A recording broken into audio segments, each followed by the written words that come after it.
Hello दोस्तों, welcome to my YouTube channel. आज हम बात करते हैं क्या सहायक आचार नियुक्ति प्रक्रिया में सीटेट को बाहर कर दिया जाएगा या जेटेट और सीटेट दोनों को मिलाकर रिजल्ट दिया जाएगा। इन सभी चीज़ों पर आज बात करेंगे क्योंकि 10 तारीख को सुप्रीम कोर्ट में जेटेट और सीटेट के केस में बहस होना है। अब यहाँ पर दोनों पक्ष अपने अपने दावे कर रहे हैं। जेटेट वाले बोल रहे हैं कि सीटेट को बाहर कर दिया जाएगा और सीटेट वाले बोल रहे हैं कि जेटेट को बाहर कर दिया जाएगा। अब यहाँ पर दोनों पक्ष अपने अपने दावे कर रहे हैं। जेटेट वाले बोल रहे हैं कि सीटेट को बाहर कर दिया जाएगा और सीटेट वाले बोल रहे हैं कि जेटेट और सीटेट दोनों को मिलाकर रिजल्ट दिया जाएगा। यहाँ पर देखिए, जेटेट वालों का कहना है कि सीटेट वालों ने रीजनल लैंग्वेज नहीं पढ़ा है और जेटेट ने रीजनल लैंग्वेज पढ़ा है। तो सीटेट वाले बिना रीजनल लैंग्वेज के किस क्षेत्र में जाएंगे, किस जिला में इनकी नियुक्ति होगी, ये सब बोलना है किनका? जेटेट वालों का। सीटेट वाले लैंग्वेज में हिंदी पढ़े तो पूरे झारखंड में हिंदी का कितना सीट है, ये कहना किनका है? जेटेट अभ्यर्थियों का कहना है। ये दूसरी तरफ सीटेट अभ्यर्थी का भी कहना है कि बहुत सारे राज्यों में सीटेट को मान्यता दे दिया गया है और झारखंड में भी 2016 के बाद टेट एग्जाम का आयोजन नहीं किया गया है, तो सीटेट को मान्यता क्यों नहीं मिलना चाहिए? ये कहना किनका है? ये कहना है आपका सीटेट वालों को। अगर देखिए, अगर बात किया जाए तो दोनों के अपने अपने पक्ष हैं। जेटेट वालों का अपना पक्ष है और सीटेट वालों का अपना पक्ष है और दोनों अपनी बातों को मजबूती के साथ रख रहे हैं और गलत ना जेटेट है और ना सीटेट है, दोनों गलत नहीं है। अब इस पर फैसला किसका आएगा ये देखना है कि सीटेट पे फैसला आता है कि जेटेट पे फैसला आता है। इधर देख लीजिए क्या हो रहा है कि झारखंड सरकार सीटेट के तरफ से लड़ रहे हैं और दूसरी तरफ जेटेट के लोग अपने वकील करके लड़ रहे हैं। दोनों कोई लड़ाई लड़ रहे हैं अपना सुप्रीम कोर्ट में। अब ये दोनों जो अपना अपना पक्ष को मजबूत बता रहे हैं, अब ये फैसला जो है वो तो 10 तारीख को होना है। 3 तारीख का डेट था, वो आपका नहीं आ पाया। उसका क्या रीजन हुआ? 3 तारीख को जो डेट था वो नहीं आने का क्या रीजन हुआ? केस जो था हमारा वो 48 नंबर पे था। 48 नंबर पे था जिसके कारण मौका नहीं मिल पाया, जिसके कारण मौका नहीं मिल पाया। देखिए, ये था आपका 3/9/2024 को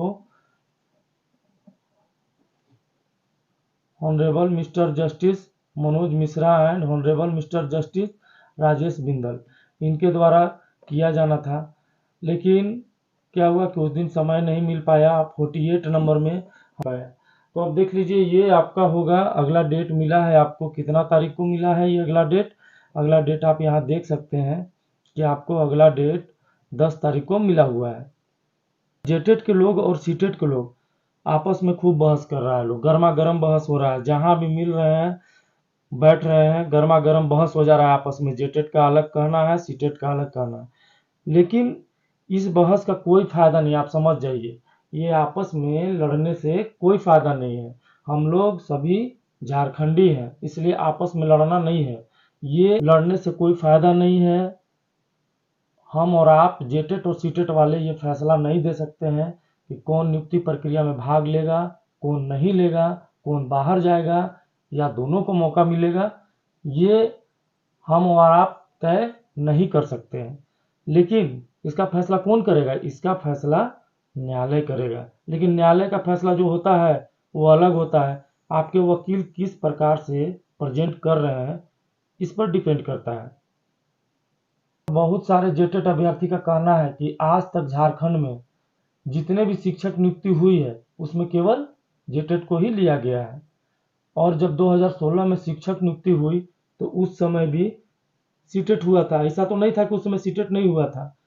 2016 की नियुक्ति के पहले से भी सीटेट आयोजन हो रहा है, उस समय भी हुआ था। तो उस समय सीटेट को कहाँ मौका मिला? इसलिए यहाँ पर सीटेट को मौका नहीं मिलना चाहिए। कौन कह रहा है? ये जेटेट के लोग बोल रहे हैं।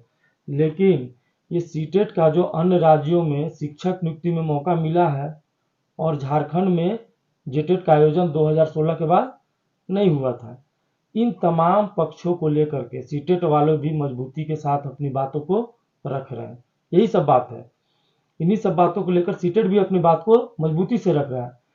बहुत सारे साथी मुझे भी कहते हैं कि आप जेटेट के पक्ष में हैं कि सीटेट के पक्ष में हैं, तो मैं यहाँ बता देना चाहता हूँ, मैं किसी का पक्ष में नहीं हूँ, मैं दोनों पक्षों का बात कर रहा हूँ, बता रहा हूँ कि दोनों पक्ष अपना क्या क्या बात को रख रहे हैं, किस मजबूती के साथ रख रहे हैं। ये तो वकील उन लोग के कितना प्रेजेंट करते हैं सुप्रीम कोर्ट के, वो उस पर निर्भर करता है। तो मैं यहाँ पर आपको बता देना चाहता हूँ कि हम लोग को किसी के पक्ष में जाने से कुछ नहीं होगा। इसके पक्ष में, जेटेट के पक्ष में बोल देंगे तो कुछ हो जाएगा, या सीटेट के पक्ष में बोल देंगे, कहीं कुछ नहीं होना है। यहाँ न्यायालय का फैसला जो आएगा वही सर्वोपरि है, वही होगा। मैं और आप कुछ भी अटकलें लगा लीजिए, कुछ नहीं होने वाला है। हमारे और आपके कहने से कुछ नहीं होगा, न्यायालय जो कहेगा वही होगा, क्योंकि न्यायालय सर्वोपरि है। न्यायालय का जो फैसला होगा वो सर्वमान्य होगा, सबको मानना होगा। इसीलिए सभी अभ्यर्थी न्यायालय के फैसले का इंतजार कर रहे हैं कि जेटेट वर्सेस सीटेट मामले में फैसला जल्द से जल्द आए और नियुक्ति प्रक्रिया जल्द से जल्द चालू हो। न्यायालय का फैसला आने के बाद ही हम कह पाएंगे कि रिजल्ट कितना जल्दी प्रकाशित किया जाएगा। तो ये तो थी कुछ बातें जेटेट वर्सेस सीटेट की। अब जेएसएससी को भी रिस्पॉन्स की जारी कर देना चाहिए था। रिस्पॉन्स की जारी हो जाने से सभी अभ्यर्थी कम से कम ये तो जान जाते ना कि मेरा कितना नंबर आ रहा है, मिला लेते, कंफर्म हो जाते। लेकिन इधर जेएसएससी भी अपना रिस्पॉन्स की जारी नहीं कर रहा है। एक चीज़ और है, आपका सुप्रीम कोर्ट से डिसीजन जैसे ही आएगा आपका रिजल्ट तुरंत आएगा और नियुक्ति प्रक्रिया हो सकेगी। और अगर देखिए अक्टूबर में आपका आचार संहिता लगना है, अगर ये 10 के बाद और डिले होता है तो शायद, मुझे जहाँ तक उम्मीद है कि ये इस सरकार में नहीं, चुनाव के बाद जो भी सरकार बनेगी उसी सरकार में ये नियुक्ति प्रक्रिया चल जाएगी। अभी तो साफ मान लीजिए कि लटक जाएगा अगर ये अभी डिसीजन नहीं आता है तो इन्हीं सब तमाम बातों के साथ फिर हम मिलते हैं नेक्स्ट वीडियो में। धन्यवाद।